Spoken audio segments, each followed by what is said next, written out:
Welcome to my first recorded session at the Wynn. Now, I am really excited to show these hands to you guys. I am having a blast playing at the Wynn. It's no longer just ABC poker, just go for thin value, go for value, and fold into aggression.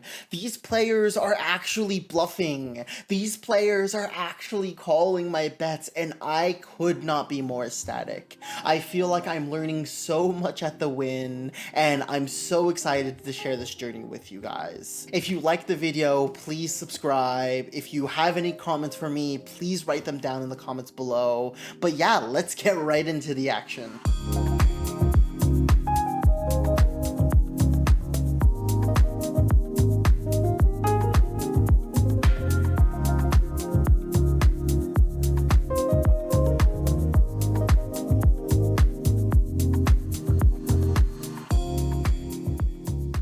Alright, so we're in the hijack with pocket kings. We're opening the action, so we decide to raise it up for $12. The button calls and the small blind also calls. We're off 3 ways to a flop. It comes 3, 2, 2, rainbow. The small blind checks, and even 3 ways. This board is amazing for us. The small blind and the button aren't gonna have very many 2s in their range. They're not gonna have many 3s, and they're really gonna be stuck on these overpairs that want this protection, right? Want this way to survive the hand. Hands like pocket 8s, pocket 9s, some of those strong hands that we are currently crushing. I like betting out here after the small blind checks. We decide to do so for $12. The button decides to do something interesting and raise for $65. Now we decide to call here. I think a call here is fine. I think going for a 3-bet is gonna scare him away too much, and it's gonna make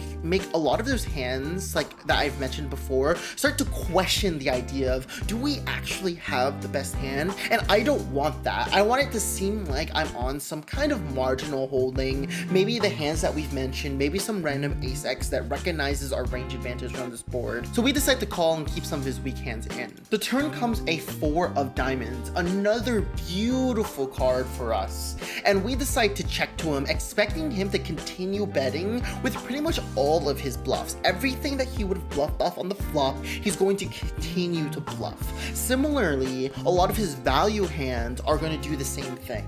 We do have to be concerned with some hands like ace 5, 5, 6, but most of his range is going to contain a lot of those hands that we kind of mentioned that are going to continue barreling for value or continue to bluff. So when we check to him, he decides to bet out for $110.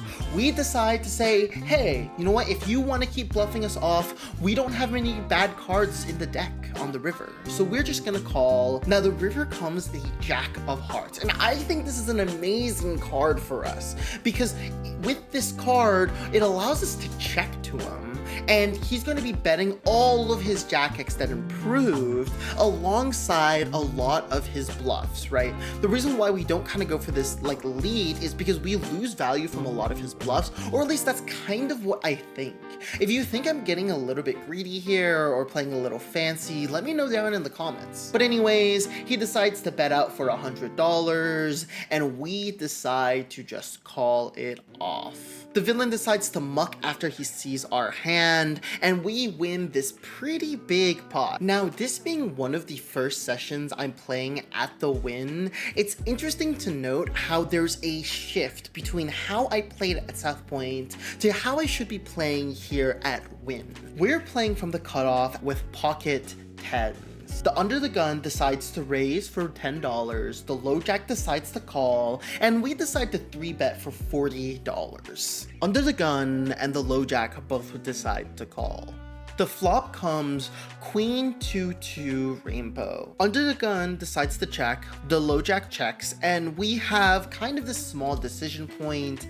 We're the pre-flop 3-better in a multi-way pot with a hand that has decent amounts of equity. Problem is, there's a lot of hands that might decide to intuitively check raise us. So I think we decide to check and kind of realize our equity. There are some bad runouts here, but not a whole ton. I think we're gonna be able to realize equity in position. So because of that, we decide to check The turn comes the 3 of diamonds, a relatively safe card. Both opponents decide to check again, and we decide to go for this thin value bet of $25. And then the under the gun player decides to check raise us for $75. So for this hand, I kind of theorized that this check raise was going to be a lot of marginal queen X that realizes that we're capped on the turn because of our check on the flop. So I figured that this is going to be a lot of hands like Queen Jack, Queen 10, hands that kind of can size down a little bit and get hands like pocket 10s to call. I couldn't think of very many intuitive bluffs. Of course, there are the flush draws, but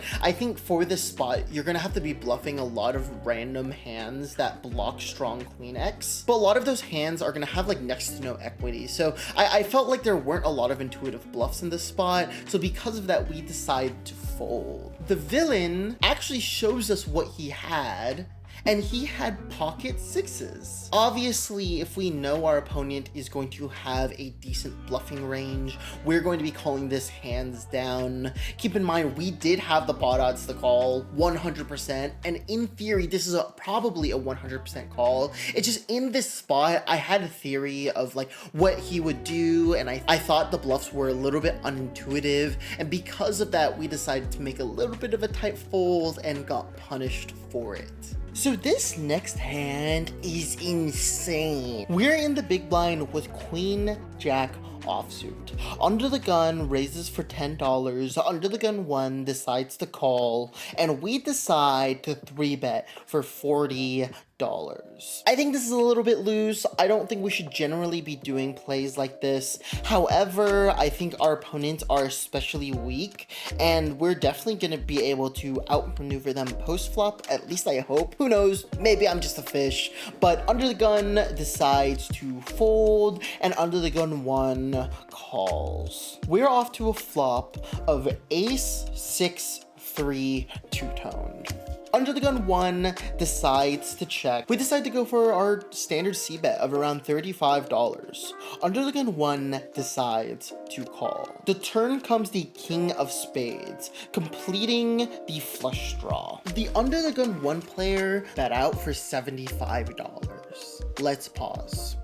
This villain is a little bit more aggressive. He's a middle-aged man who has a loose pre-flop strategy and kind of goes for a few bluffs here or there. This villain's bluffing range is not 0. That being said, his betting range isn't necessarily weak either. When he donks out, I kind of get thinking about this hand, how it's played out.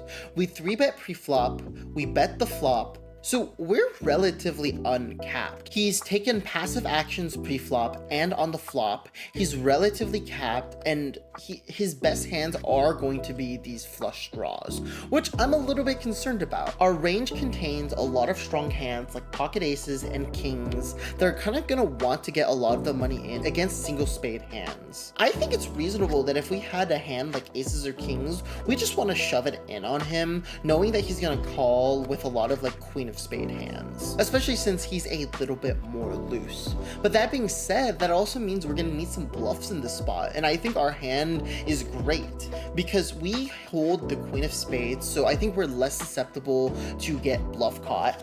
So we decide to go for this creative bluff that I don't know if it's right. I mean, we shouldn't even be in this hand with this specific holding. We decide to go all in. The villain tanks for quite a while, around 2 minutes, and there are many times when I'm sitting here, I'm like, please don't call. I think we're doing well. I think we block a lot of bluff catchers. Good thing he decides to fold, and we actually take down the pot.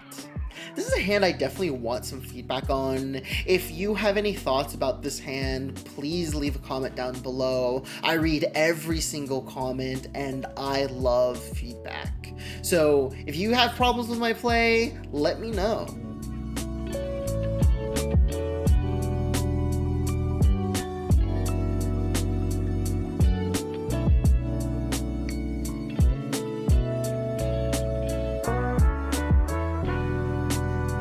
We're in the low jack with pocket jacks.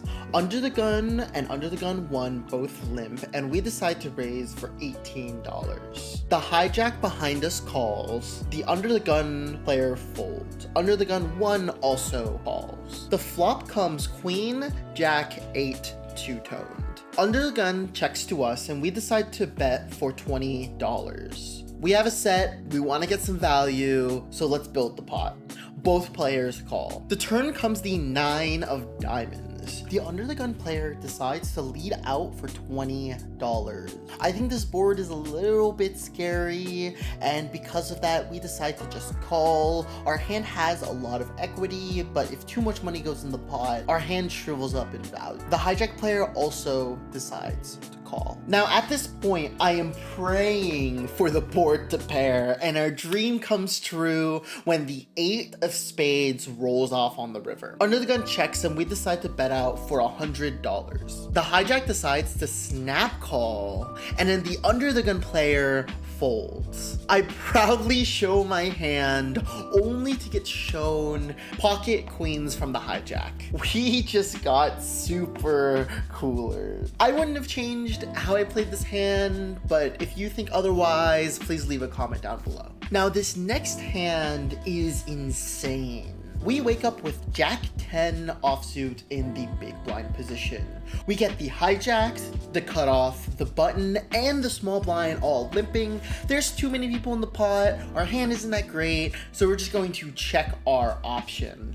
And the flop comes a dream flop, 9, 8, 7 rainbow. And even better, the small blind decides to bet out for $15.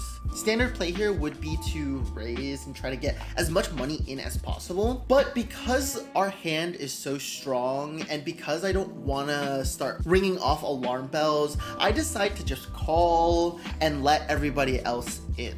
I am not in love with this play, but unfortunately that's just the play we make. The hijack and the cutoff both call as well. We're off to a turn that is the 7. Immediately, it seems like the small blind player just wants to put all the money in, so he goes all in for $60 effective. He's really short, so this is kind of a standard play. I mean, it makes sense why he goes all in here with pretty much any sort of value hand. We decide to just call for the same reasons we called on the flop. We kind of want to let people in. If we raise, it looks a little bit too strong, but the hijack just does the work for us and goes all in for $286. I think sets are definitely exist in this player's range, but I think there's also a lot of other hands that these recreational players at the Wynn are going to be playing with that are going to be overvaluing in the spot. Hands like Ace 9, Ace 7, maybe some other random pairs. Granted, we are crushed by pocket 8s and pocket 9s, but I think the price is a little bit too good, and because we're playing at the Wynn, I think there's going to be a little bit more loose play here, so because of that, we decide to call.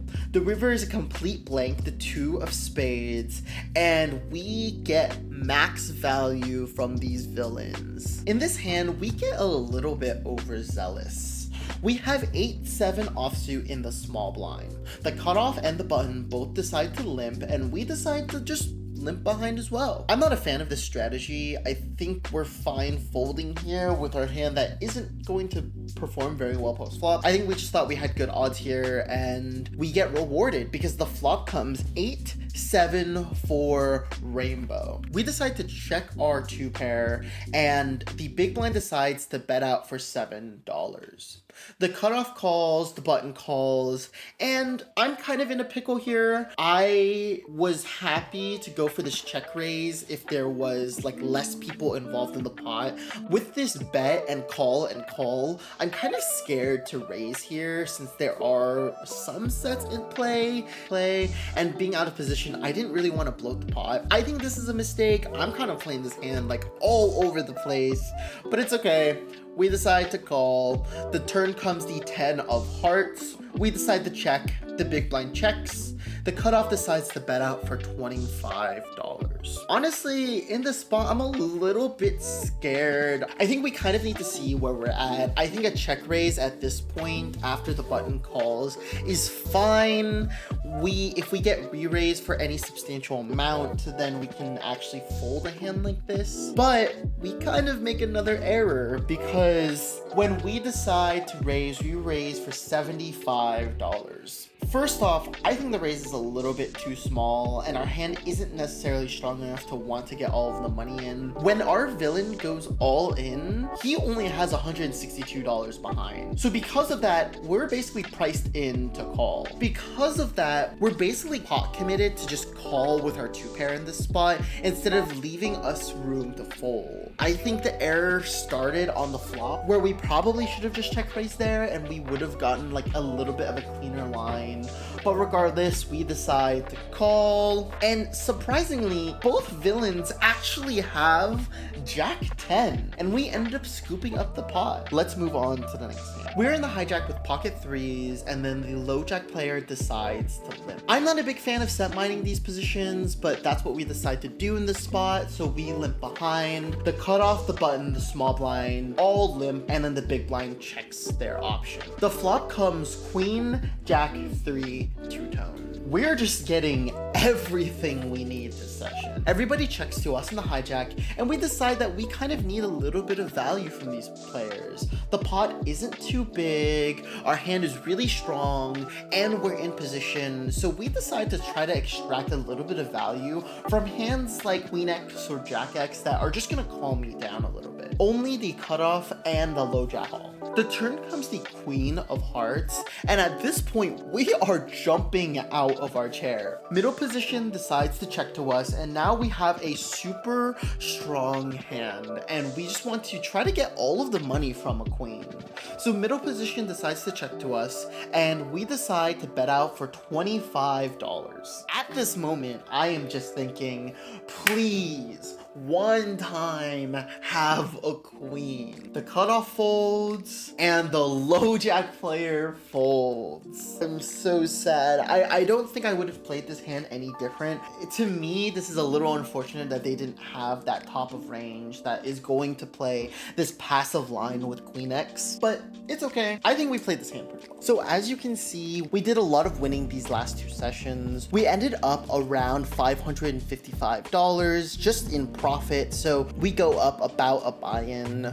We're really happy with these results, and we're hoping that these results carry forward. Anyways, thank you guys so much for watching this video and supporting the channel. If you have any comments, please leave it down below. If you enjoy the content, please subscribe. It really helps the channel out, and I can't wait to see you next time.